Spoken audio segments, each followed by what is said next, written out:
Quando uma pessoa física tem um imóvel, comprou uma casa e você vende, como é que a pessoa física tributa isso?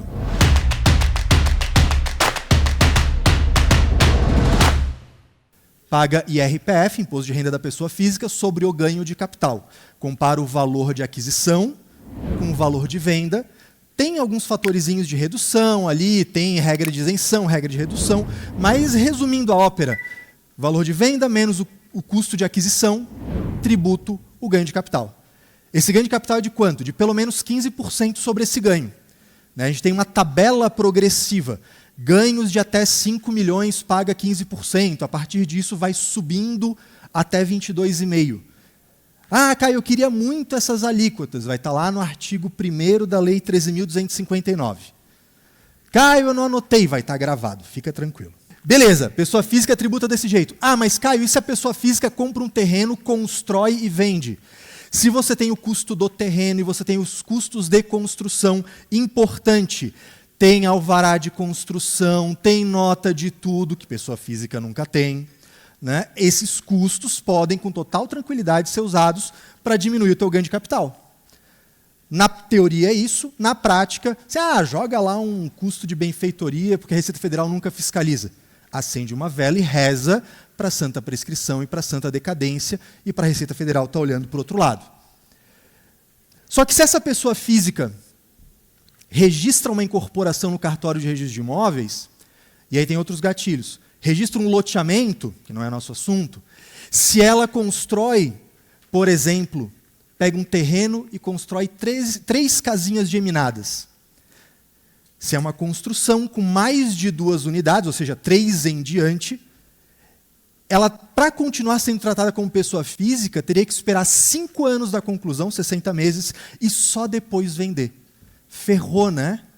Imagina tu comprar um terreno, construir, terminar, esperar 5 anos para começar a vender. Isso para continuar sendo tratado como pessoa física. Se você apertar um desses gatilhos na pessoa física, você se equipara à pessoa jurídica. E aí vamos falar da tributação da pessoa jurídica, que no final das contas é o que interessa para vocês aqui. Como é que eu tributo venda de imóvel na pessoa jurídica, ou na pessoa jurídica equiparada? Pode ser do Simples Nacional? Se eu for um serviço, entre aspas, né, execução de obra por empreitada, execução de obra por administração, pode ser do Simples? Pode. Execução de obra é anexo 4, se for administração de obra vai ser anexo 5 ou 3, dependendo da folha que você tiver. E se você constrói, termina, regulariza e depois vende, você também pode ser do Simples Nacional. Você pode tributar no anexo 1 do Simples Nacional, que começa em 4%. Opa! Tira ainda o ICMS dali, fica mais barato ainda. Boa notícia. Má notícia, só pode vender depois de pronto. Isso aí a Receita Federal já falou, já tem solução de consulta, está tudo certo. Só que só vender depois de pronto. E a tabela do Simples Nacional é muito sacana, porque muito rápido a alíquota vai subindo, a tabela progressiva do diacho. E aí daqui a pouco, você vai vender uma casa por 3 milhões, 4 milhões, isso aí pode te dar uma rasteira e a alíquota ir lá para cima. Tem uma malícia. Imagina que o seu João. O seu João vai construir uma única casa.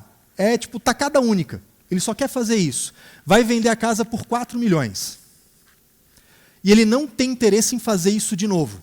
Ele poderia fazer isso numa empresa, no Simples Nacional, que nunca teve receita de nada,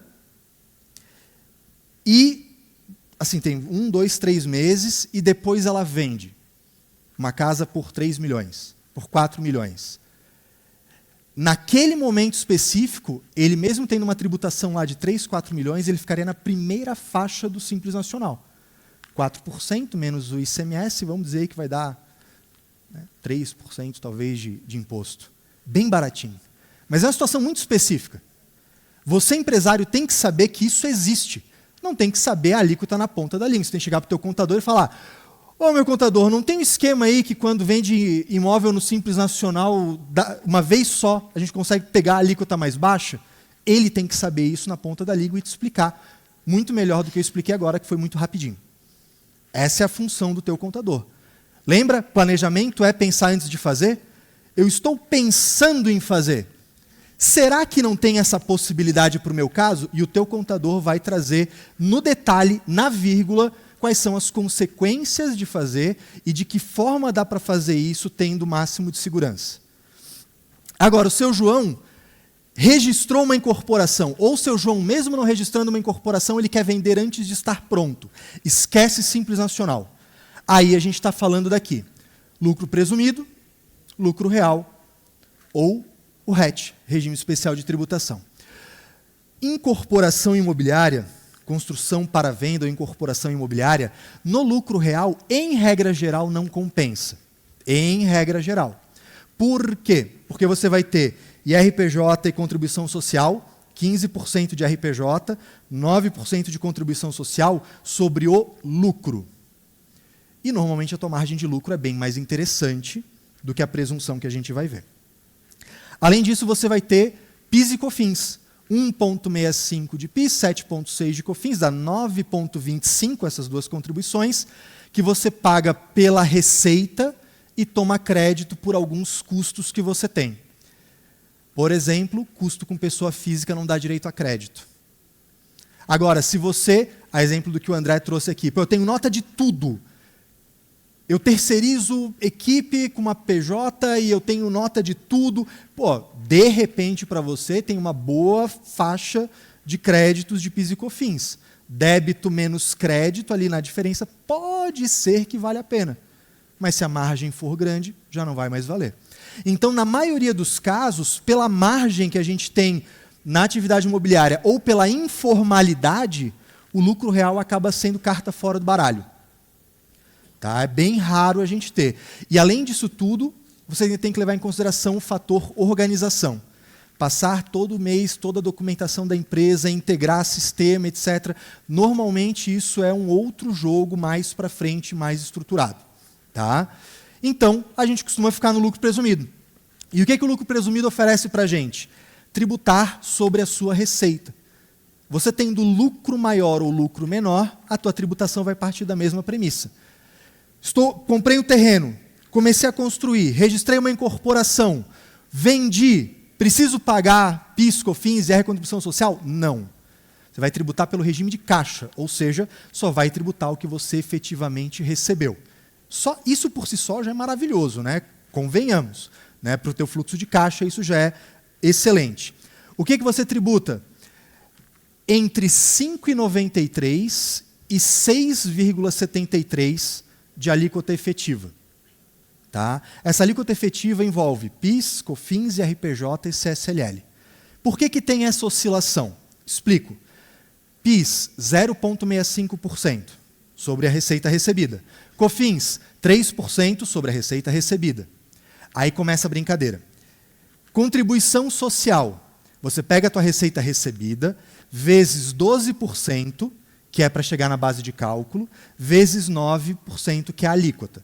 Então, eu tenho uma base presumida. A legislação tributária ela tem a ideia assim, para a contribuição social, eu estou presumindo que tu tem 12% de lucro. Então, o teu contador muitas vezes vai falar assim, 12 com 9. É pegar a tua receita, 12% de presunção e 9% de alíquota da contribuição social sobre o lucro líquido. Beleza? Aí tu pode fazer a conta para chegar na alíquota direta. 12 vezes 9, tu chega, acho que é 1,08 que vai dar. Tá? Então, você chega na alíquota efetiva.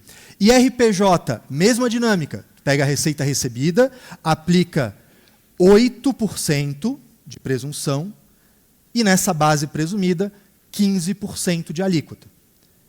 Se você somar PIS, COFINS e IR contribuição social, vai dar 5,93. Só que o RPJ tem um adicional que é chato, que daí assim, você pega a base do teu trimestre, aí você vê se passou de 60 mil, sobre o que passou de 60 mil, tu calcula 10% a mais de imposto, porque se você está faturando mais, o governo quer uma mordida maior. Então, assim, resumindo a ópera, se tiver nada de adicional, vai dar 5,93. Se tudo der adicional, que é quase impossível, vai dar 6,73. Então fica nessa faixa, tá? Só para vocês entenderem por que desse monte de número. Cara, isso aqui já é bem legal, tá? Cá entre nós, tributar 5,93 sobre a tua receita recebida Tá, pô, beleza. Não é uma carga tributária tão grande assim. Né? Quer dizer, podia ser menor, né? Imposto é uma desgraça, né? Porque é aquela coisa assim, pode ser o menor possível, é 0,5%, mas tu não vê retorno nenhum. Porra, puta que pariu, por que eu tenho que pagar esse negócio? Né? É muito sedutora a ideia de não pagar nada, né? Só que um dia a conta chega. Beleza, então eu posso tributar numa incorporação no lucro presumido. Olha que legal, se eu tenho uma pessoa jurídica, uma limitada, uma SA, ou se eu sou uma pessoa física equiparada à pessoa jurídica, eu igualmente vou ter um CNPJ, eu igualmente vou ter uma contabilidade regular, eu igualmente vou entregar todas as declarações para a Receita Federal e eu igualmente vou escolher e apurar o regime que eu escolhi. Beleza? Isso não muda. Seu João equiparado à pessoa jurídica ou uma SA com tralalá, acionistas, mesma forma de pensar a tributação aqui. Beleza?